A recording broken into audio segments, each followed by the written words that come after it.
I poštovani gledatelji BH Zmajevi Bosanski Petrovac YouTube kanala, dobrodošli u pripremu utakmice grupe B Kanada, Bosna i Hercegovina koja se igra sutra od 21 sat po našem vremenu ili 15 sati po američkom vremenu u Torontu na BC Placeu ili Toronto Stadionu. Nakon 14 godina je čekanja je konačno je završeno. Bosna i Hercegovina je na svjetskom prvenstvu i sutra kreće prvu utakmicu na svjetskom prvenstvu protiv selekcije Kanade. Po prvi put igramo protiv njiha međusobni duel protiv selekcije Kanade. Nikad nismo igrali protiv Kanade. Kanađani imaju problema, eto, neće im igrati ponajbolji igrač, igraće Bayerna, Alphonso Davies, neće igrati zbog povrede. Nama je upitan nastup Edina Džeke, hoće li biti upitan nastup i Harisa Tabakovića. Vidjet ćemo za naredne dvije utakmice protiv Katara i protiv Švicarske. Najbitnije da nema ga, nažalost, protiv ovih. Ne znamo još kakav sastav će odrediti naš Sergej Barbares, to još niko ne zna, još nije otkrio karte. Po internetu kruži da mogu početi sa Demirovićem i Baždarom, negdje kruži nekako drugšiji, pa ćemo vidjeti šta će na kraju donijeti naš selektor Sergej Barbares. Večeras je odigrana prva utakmica na svjetskom prvenstvu, domaćin Meksiko pobjedio Južnu Afriku sa 2:0.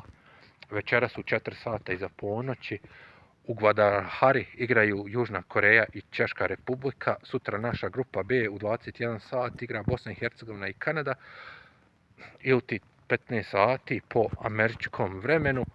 Utakmicu nam sudi argentinski sudija, to je, kažu da je lah na kartonima, da trebaju naši igrači da se čuvaju ikakvih konflikta sa igračima Kanade, da ne bi sudija lako kartonirao, pokazao kartone, pošto je sudija je, kako kažu, lah na kartonima. U jednoj utakmici argentinske lige između Boke Juniorsa i Racinga dalo je čak 11 crvenih kartona, to je rekord za njega. Zato se ne moraju naši igrači čuvati da ne bi zaradili nepotrebne suspenzije pred Švicarsku i Katar. Vidjet ćemo šta će se desiti, nadam se pobjedi. Naša reprezentacija je full je spremna. Koga hoće opet biti Bajrektarević, hoće Alajbegović ili Bajrektarević biti na klupi, vidit ćemo, to još niko ne zna kakvi ćemo ići mi sa sastavom protiv selekcije Kanade. Selekcija Kanade, ovo je njima treći nastup na svjetskom prvenstvu. Prvi je bio davne 1986. baš u Meksiku, nisu osvojili ni jedan bod, bili su u grupi sa Francuskom, Sovjetskim savezom i Mađarskom, nisu osvojili ni jedan bod, ni jedan gol nisu dali na tom prvenstvu. Posljednji nastup su imali na svjetskom prvenstvu 2022. godine u Kataru, kad su bili u grupi sa Hrvatskom, Belgijom i sa Marokom. Tad su zabili jedan gol, Alphonso Davies je poveo 1:0, a na kraju su stradali od Hrvatske sa 4:1, pobjedila ih je i Belgija, a izgubili se od Maroka 1:0. Drugi gol zabio je za Kanadu Marmu, ne znam ko je zabio, ali bio je autogol, tako da se ne pika, tako da Alphonso Davies ostao jedini strelac Kanade na svjetskim prvenstvima. Stadion u Torontu je BC Place, dom Toronto FC-a koji nastupa u MLS-u i domaće ekipe koja igra u kanadskoj ligi.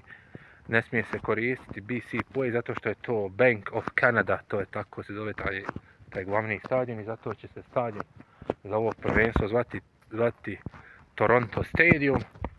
Na tome će stadion i reprezentacija Hrvatske odigrati također utakmicu drugog kola svjetskog prvenstva grupe L protiv Paname. Zaista se očekiva preko 30.000 naših navijača u Kanadi sutra. Ovdje bit će sigurno dobra utakmica, nadamo se i pobjedi, a i bio bi zadovoljen i sa neriješenim rezultatom. Nakon utakmice radit ću analizu utakmice na ovome kanalu BH Zmajevi Bosanski Petrovac. I kažem moj pik za pobjedu 2:1, pobjeda naše reprezentacije.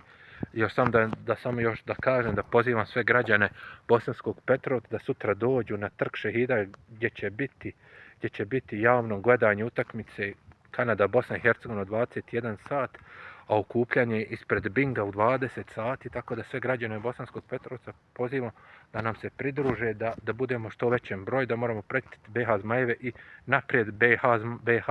Vidimo se, pozdrav svima sa BH Zmajev kanala.